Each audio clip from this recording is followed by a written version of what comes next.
Banyak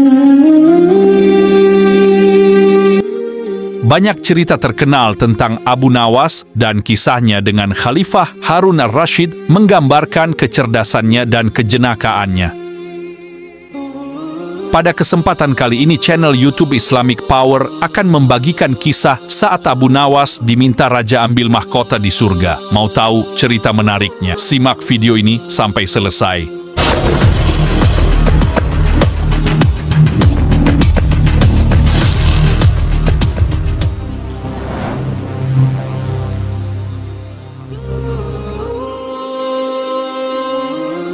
Sore itu Baginda Raja Harun al-Rashid tiba-tiba ingin menyamar menjadi rakyat biasa.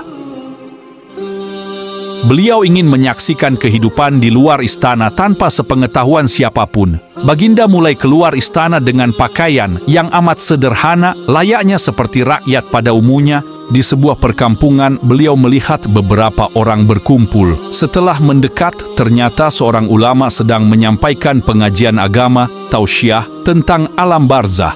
Tiba-tiba ada seorang yang datang dan bergabung di situ, kemudian bertanya kepada ulama itu, "Kami menyaksikan orang kafir pada suatu waktu dan mengintip kuburnya, tetapi kami tidak mendengar mereka berteriak dan tidak pula melihat penyiksaan-penyiksaan yang katanya sedang dialaminya. Ingatkah kamu dengan orang yang sedang tidur? Dia kadangkala bermimpi dalam tidurnya digigit ular, diganggu dan sebagainya.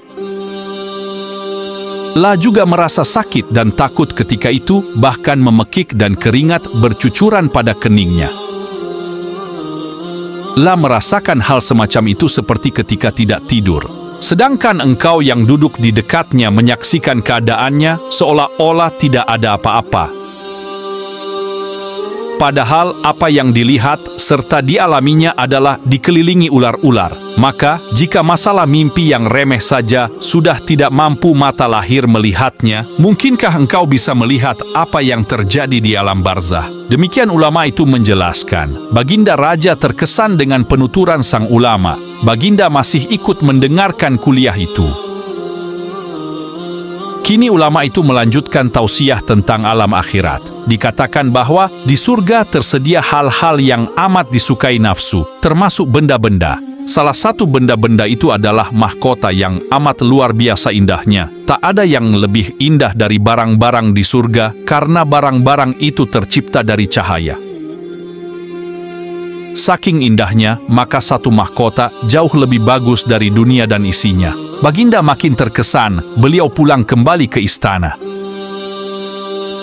Baginda sudah tidak sabar ingin menguji kemampuan Abu Nawas. Abu Nawas pun dipanggil. Setelah menghadap, Baginda memberi pertanyaan. "Aku menginginkan engkau sekarang juga berangkat ke surga, kemudian bawakan aku sebuah mahkota surga yang katanya tercipta dari cahaya itu. Apakah engkau sanggup, Abu Nawas?" "Sanggup, Paduka yang mulia. Tetapi Baginda harus menyanggupi pula satu syarat yang akan hamba ajukan." Kata Abu Nawas langsung menyanggupi tugas yang mustahil dilaksanakan itu. "Sebutkan syarat itu," kata Baginda Raja. "Hamba mohon Baginda menyediakan pintunya agar hamba bisa memasukinya." "Pintu apa?" tanya Baginda belum mengerti. "Pintu alam akhirat," jawab Abu Nawas. "Apa itu?" tanya Baginda ingin tahu. "Kiamat, wahai Paduka yang mulia. Masing-masing alam mempunyai pintu. Pintu alam dunia adalah liang peranakan ibu. Pintu alam barzah adalah kematian. Dan pintu alam akhirat adalah kiamat. Surga berada di alam akhirat.